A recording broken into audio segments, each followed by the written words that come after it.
شروع اللہ کا نام لے کر جو بڑا مہربان نہایت رحم والا ہے۔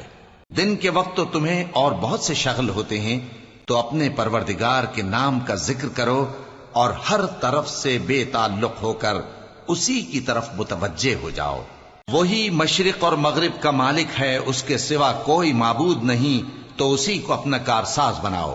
اور جو دل آزار باتیں یہ لوگ کہتے ہیں ان کو سہتے رہو اور خوبصورتی سے ان سے کنارہ کش رہو، اور مجھے ان جھٹلانے والوں سے جو دولت مند ہیں سمجھ لینے دو، اور ان کو تھوڑی سی مہلت دے دو۔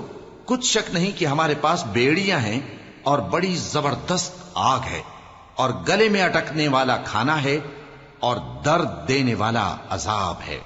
جس دن زمین اور پہاڑ کانپنے لگیں اور پہاڑ ایسے بھر بھرے ہو جائیں گے جیسے ریت کے ٹیلے، اے اہل مکہ، جس طرح ہم نے فرعون کے پاس موسیٰ کو پیغمبر بنا کر بھیجا تھا، اسی طرح تمہارے پاس بھی محمد صلی اللہ علیہ وآلہ وسلم ایک رسول بھیجے ہیں جو تمہارے مقابلے میں گواہ ہوں۔